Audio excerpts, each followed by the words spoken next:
ہر وقت ہم سوچتے جو رہتے ہیں، دماغ میں جو خیالات چکر کاٹتے رہتے ہیں، وہ سارے اس دنیا کی لذتوں کے لیے ہیں، دنیا کی راحتوں کے لیے ہیں، دنیا کے اسباب کے لیے ہیں، دنیا کے کاموں کے لیے ہیں۔ کس طرح مجھے زیادہ پیسے مل جائیں، کس طرح مجھے زیادہ راحت مل جائے، کس طرح مجھے زیادہ مزہ آ جائے، کس طرح مجھے دنیا میں شہرت مل جائے، کس طرح دنیا میں مجھے کوئی منصب رتبہ مل جائے۔ ساری دوڑ دھوپ، سوچ وچار سب اس طرف گھوم رہی ہے۔ لیکن یہ فکر کہ میں اللہ کا بندہ ہوں، میرا کوئی کام اللہ تعالیٰ کی مرضی کے خلاف تو نہیں ہو رہا، یہ فکر جو ہے یہ یا تو معدوم ہے یا اتنی دبی ہوئی ہے کہ فیصلے اس کی بنیاد پر نہیں ہو رہے۔ اس کی وجہ سے کبھی حب مال ہمیں گھیر لیتا ہے، کبھی حب جاہ گھیر لیتی ہے، کبھی ہمیں گناہوں میں مبتلا کر دیتی ہے، اور کم از کم آخرت سے تو غافل کیے ہوئے ہے ہی ہے۔ تو میرے بھائیوں، یہ بات بار بار عرض کرتا رہتا ہوں کہ اس کا راستہ یہ ہے کہ اپنی سوچ کا رخ جو ہے وہ تبدیل کرو۔ سوچ کا رخ اس طرح تبدیل کرو کہ کوئی بھی انسان ایسا نہیں جو ہر وقت کچھ نہ کچھ سوچ نہ رہا ہو۔ ہے کوئی؟ ہر وقت دماغ میں کچھ نہ کچھ خیالات آتے رہتے ہیں کہ نہیں؟ اور فضول خیالات آتے رہتے ہیں بسا اوقات، جن سے نہ کوئی فائدہ، جن سے نہ کچھ راحت، نہ کوئی آرام، بس خیالات ہیں چلے آ رہے ہیں۔ ایک طوفان ہے خیالات کا، ادھر سے ادھر، ادھر سے ادھر۔ کبھی گھر کا خیال آ گیا، کبھی دفتر کا خیال آ گیا، کبھی اپنے پیسوں روپے پیسے کا خیال آ گیا، کبھی خیالات میں مگن ہے انسان ہر وقت۔ کتنے خیالوں سے تمہیں فائدہ پہنچا ہے ذرا اندازہ کر کے دیکھو۔ کتنے خیالات صبح سے لے کے شام تک دماغ میں جو خیالات آ رہے ہیں، ان میں سے کتنے خیالات ایسے ہیں جن سے کچھ تمہیں فائدہ پہنچ رہا ہے، دنیا کا یا آخرت کا؟ اکثر و بیشتر نظر آئیں گے کہ فضول خیالات ہیں، اکثر و بیشتر یہ نظر آئے گا، ایسے ہیں جن سے کوئی فائدہ نہیں پہنچ رہا، بس ایسے ہی رو ہے خیالات کی، ادھر سے ادھر بھٹک رہی ہے، ادھر سے ادھر بھٹک رہی ہے۔ اس خیالات کی رو کو تھوڑا سا بدل کے دیکھو۔ کس طرف؟ اپنے پروردگار کی طرف، کہ دیکھو میرے پروردگار نے میرے لیے کیا کچھ نعمتیں دے رکھی ہیں مجھے، کس طرح مجھے زندگی عطا فرمائی، کس طرح مجھے آنکھیں عطا فرمائی، کس طرح مجھے کان عطا فرمایا، کس طرح مجھے بینائی عطا فرمائی، کس طرح مجھے صحت عطا فرمائی، کس طرح میں صحت مند زندگی گزار رہا ہوں، کس طرح مجھے اللہ تعالیٰ رزق دے رہا ہے، کس طرح مجھے راحت اور آرام مل رہا ہے۔ ان چیزوں کا تصور کر کے اللہ تبارک و تعالیٰ کی طرف دھیان لگا کر اس کی نعمتوں کا شکر ادا کرنے کی عادت ڈالو۔ جب کبھی یہ بات ہو جائے گی تو ہر لمحے ہمارا ذہن اللہ تبارک و تعالیٰ کی طرف متوجہ رہے گا کہ اللہ ابھی سردی کا موسم ہے، الحمدللہ آپ نے مجھے اچھے کپڑے دے دیے ہیں کہ جس سے مجھے راحت مل رہی ہے۔ یا اللہ سردی کا موسم ہے، چھت کے نیچے بیٹھے ہوئے ہیں، کہیں سایرہ کے اندر نہیں۔ کتنے لوگ ہیں جو بیچارے کھلے میں آسمان کے نیچے ہیں، برف باری کے اندر دیکھو شام کے لوگوں کا حال پڑھ رہے ہوگے، سن رہے ہوگے کس حال میں ہیں شام کے مہاجرین۔ تو ان کا تصور کرو اور پھر دیکھو اپنے آپ کو دیکھو، ان کے مقابلے میں روٹی انہیں میسر نہیں آ رہی ہے، رات کو سر کے اوپر چھت نہیں ہے، برف باری سے بچنے کا سامان نہیں ہے، کھانے کے لیے بچوں کو کھلانے کے لیے کوئی چیز نہیں میسر ہے۔ ان کا تصور کرو اور پھر دیکھو اپنے آپ کو، اے اللہ کہ آپ نے کیسا کرم فرمایا ہوا ہے مجھ پر کہ مجھے رہنے کے لیے مکان بھی آرام دے رکھا ہے، اللہ آپ نے مجھے کھانے کو بھی دے رکھا ہے، اللہ میرے بچے بھی خوش ہیں، اللہ میری تندرست بھی ہوں، اللہ نہ سردی سے پریشان ہوں نہ گرمی سے پریشان ہوں، آپ نے ہر چیز کا مجھے اہل دے رکھا ہے۔ ان چیزوں کی طرف دھیان جو بھٹک رہا ہے نا خیال ادھر سے ادھر، اس بھٹکے ہوئے خیال کو اپنے اوپر اللہ تعالیٰ نے جو نعمتیں عطا فرمائی ہیں ان کی طرف متوجہ کرو۔ جتنا اس طرف متوجہ کرو گے اور اس پر اللہ تعالیٰ کا شکر کرو گے، اللہ تبارک و تعالیٰ کے شکر کی عادت ڈالو گے، اتنا ہی اللہ تبارک و تعالیٰ سے قرب حاصل ہوگا۔ اور جب اللہ تعالیٰ سے قرب حاصل ہوگا تو یہ مال کی محبت، یہ جاہ کی محبت، یہ شہرت کی محبت، یہ منصب کی محبت، یہ سب ہیج در ہیج نظر آئیں گے۔ کوئی منصب، کوئی عہدہ، کوئی شہرت، یہ سب ہیج در ہیج ہو جائیں گی جب اللہ تبارک و تعالیٰ کے ساتھ یہ تعلق قائم ہوگا۔ تعلق مع اللہ تبارک و تعالیٰ سے محبت کا تعلق جب قائم ہو جائے گا، اس کی نعمتوں کو سوچو گے، اس کے ساتھ محبت پیدا ہوگی، محبت پیدا ہوگی، اللہ تعالیٰ سے قرب بڑھے گا تو اللہ تبارک و تعالیٰ تمہیں اپنا صحیح معنی میں بندہ بنا دیں گے۔ پھر یہ جو دنیا بھر کے خیالات اور گناہوں کے وسوسے آتے ہیں وہ انشاءاللہ رفع ہو جائیں گے۔ پھر دنیا کی مال و دولت اور راحت اور عزت اور شہرت اور منصب اور یہ سب چیزیں جو ہیں یہ ہیج در ہیج ہو جائیں گی۔ اللہ تعالیٰ اپنے رحمت سے عطا فرماتے ہیں۔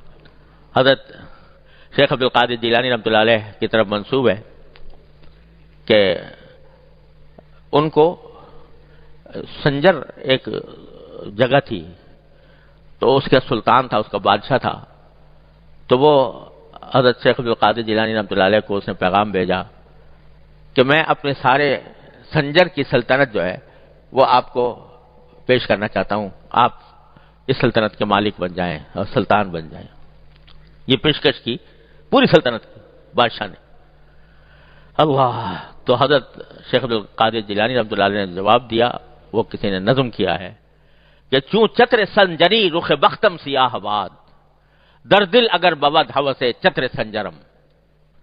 سنجر اس ملک کا نام تھا، اور اس کے بادشاہ کا جو تاج تھا وہ سیاہ رنگ کا تھا، سیاہ رنگ کا تاج۔ سیاہ بھی خوبصورت ہوتے نا، بعض اوقات ایک سیاہ چیز بھی خوبصورت لگتی ہے، تو اس نے سیاہ رنگ کا تاج بنا رکھا تھا، تو وہ سنجر کا تاج تھا۔ تو مولانا فرماتے ہیں حضرت شیخ عبد القادر جیلانی، چوں چتر سنجری رخ بختم سیاہ باد، در دل اگر بود ہوس چتر سنجرم، زانگاہ کے یافتم خبر از نیم روز نیم شب، زانگاہ کے یافتم خبر از ملک نیم شب، من ملک نیم روز بدنگ نمی خرم۔ وہ جو سلطنت تھی سنجر کی، اس کا ایک علاقہ تھا جس کو نیم روز کہلاتے تھے۔ نیم روز، نیم روز کے لفظی معنی فارسی میں ہوتے ہیں آدھا دن۔ تو اس نیم روز کی سلطنت پیش کی تھی حضرت شیخ عبد القادر جیلانی رحمۃ اللہ علیہ کو، تو فرمایا کہ اگر میرے دل میں سنجر کے تاج کی ذرہ برابر بھی خواہش ہو تو میرے قسمت کا چہرہ اللہ تعالیٰ سنجر کے تاج کی طرح سیاہ کر دے۔ اگر میرے دل میں سنجر کے تاج کی ذرہ برابر بھی خواہش ہو تو اللہ میاں ایسا ہی میرا بخت، میری قسمت ایسی سیاہ کر دے جیسے سنجر کا تاج ہے۔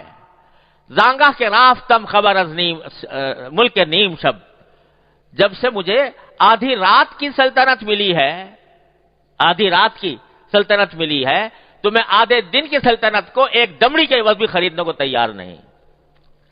یہ نیم روز کے معنی تھے آدھا دن، اور وہ سلطنت تھا، تو نیم روز یعنی آدھے دن کی سلطنت میں ایک دمڑی کو بھی خریدنے کو تیار نہیں ہوں، جب سے مجھے آدھی رات کی سلطنت نصیب ہوئی ہے۔